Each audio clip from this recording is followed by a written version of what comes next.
All right, this is John Kohler with DiscountJuicers.com. You know, I've been juicing for over 25 years. I've been selling juicers online, definitely over 10 years, actually since 1998. One of the questions I commonly get is, what's the best juicer to buy?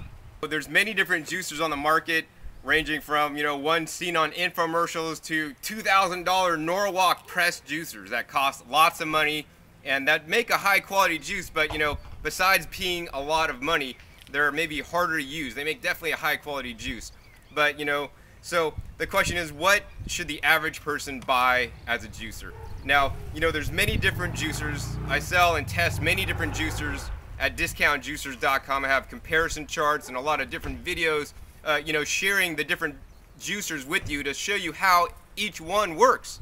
And so, the best juicer to buy is the best juicer that's going to meet your needs and your criteria that you have.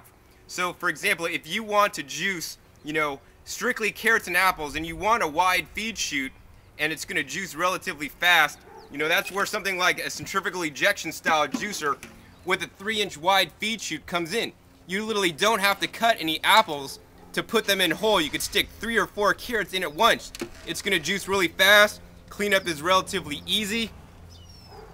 But on the same token, so that's if you want to juice, carrots and apples and, most other fruits and vegetables, but with the focus on carrots and apples. The reason for that is this style juicer runs at a high RPM, and it's not very effective at juicing something like leafy green vegetables. It's really going to get very few drops and kick out, little, but like whole bits of pieces of the leaves.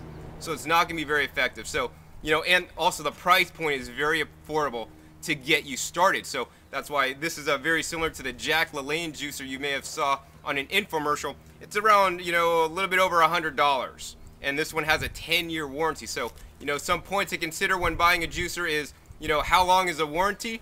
Actually, this machine, actually all 3 of these machines on the table have a 10-year warranty. There's no need to buy an extended warranty. So one of the questions you should ask when buying a juicer is, how long is a warranty? Usually manufacturers are going to back up their machine with a long warranty if they have confidence in it. The other thing to make sure is that the manufacturer has been around for a while.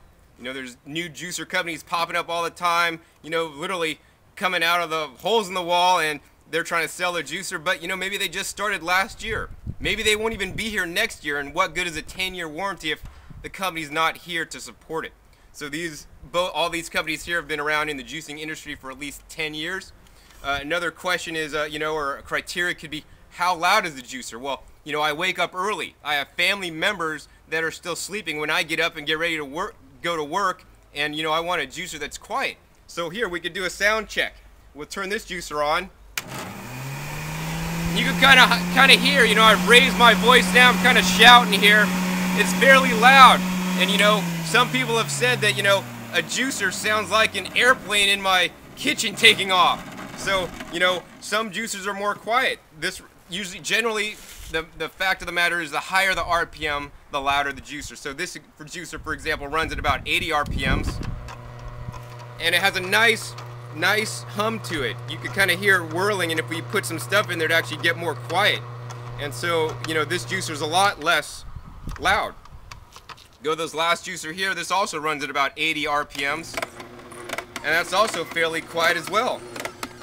So, the sound and how loud it is could be another criteria. Another criteria is, we want to match the juicer style with the produce you want to juice. So, like I said, this juicer is really good for whole apples and cucumbers and carrots. And, it's not too good at leafy greens. Now, if you want to juice like mostly leafy greens, so I'm saying like kale, collards, chard, bok choy, and other leaves, that's where this juicer really shines, actually. And this juicer is going to get a really high yield on those leafy greens, as well as be able to juice wheatgrass. So this style, centrifugal ejection style, cannot juice wheatgrass. This is actually called the single auger style juicer, and this juicer is really good at juicing wheatgrass. Actually, the single auger style juicer was the original wheatgrass juicer. Then they basically improved it, the design, and now they came up with this model that could juice wheatgrass as well as other greens and carrots and even apples.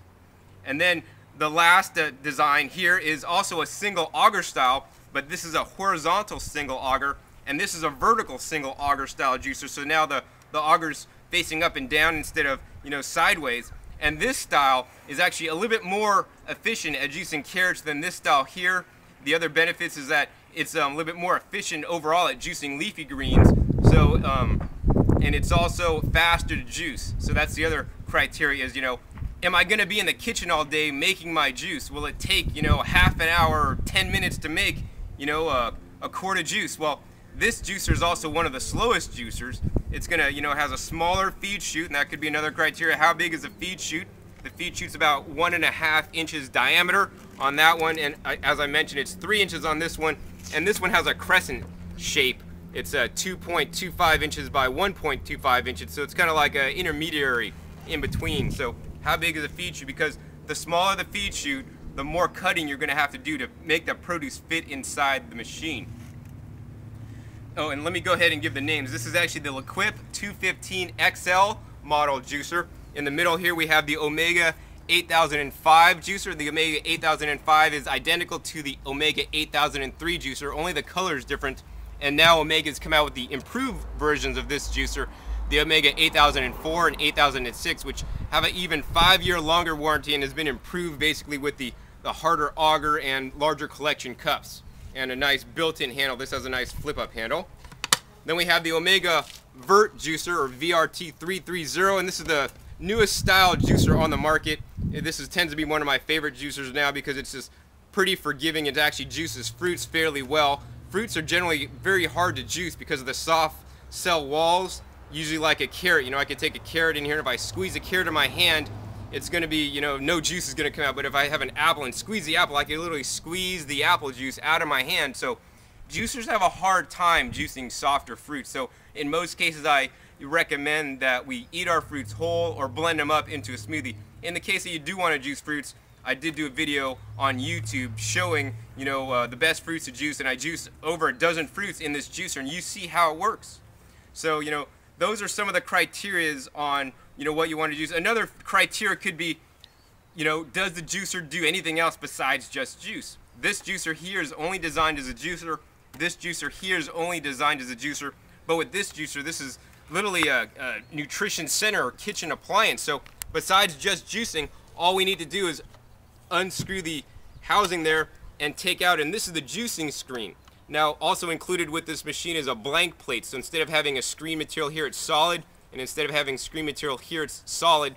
And what that allows you to do is to basically mill up foods. So you could crush garlic and make your own, coffee, grind your own coffee, fresh ground coffee. You could make nut butters, put whole nuts in, and it'll grind up those nuts together.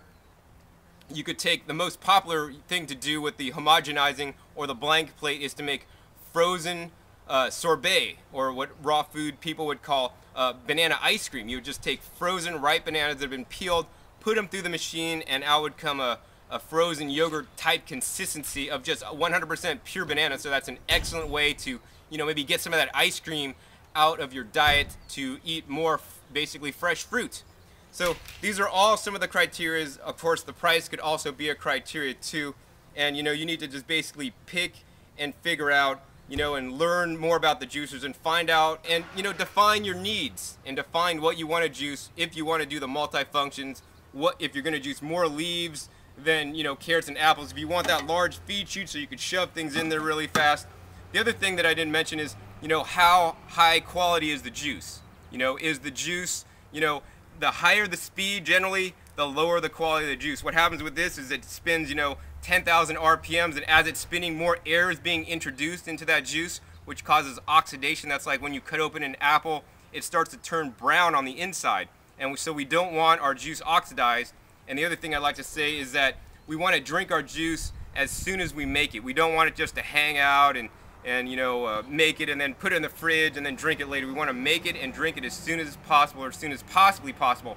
Is that to say that, juice you stored for 8 hours is no good? Well, no, that juice is still fine to drink and definitely better than a soda or tea or a coffee. But it's always good, better, best, and we always want to be trying to do the best we possibly can. So the lower the RPM, the higher the nutrient quality. So that's another criteria. So hopefully I've answered some of the different, criterias and explained some of the different criterias and what to look for in a juicer. And I would definitely say visit my website, discountjuicers.com, and check out the video links. I have over 100 videos showing you each of the different kinds of juicers. And as you watch the videos, I'll talk about the specific features of the juicers. One other feature that I just thought about is how easy is it to clean. So these are some of the easiest juicers to clean on the market. This one takes me under 4 minutes. This one actually takes me under 2 minutes to clean. And this one probably is about in the middle. Maybe it's about 3 minutes. So how easy is it to clean? Because I want to sell you a juicer that you're going to use every day. And I mean, even if you get the best juicer that makes the highest yield and high nutrient quality, that's another thing. How much does it yield? Even if it is the best in some situations, but it's hard to clean and you don't use it, I did you a disservice, and by selling you a juicer that's hard to clean, because that's one of your major criteria. So I generally recommend one of these 3 juicers are my favorites. So this is John Kohler with DiscountJuicers.com. Be sure to visit DiscountJuicers.com/YouTube for special promotional offers for our YouTube visitors.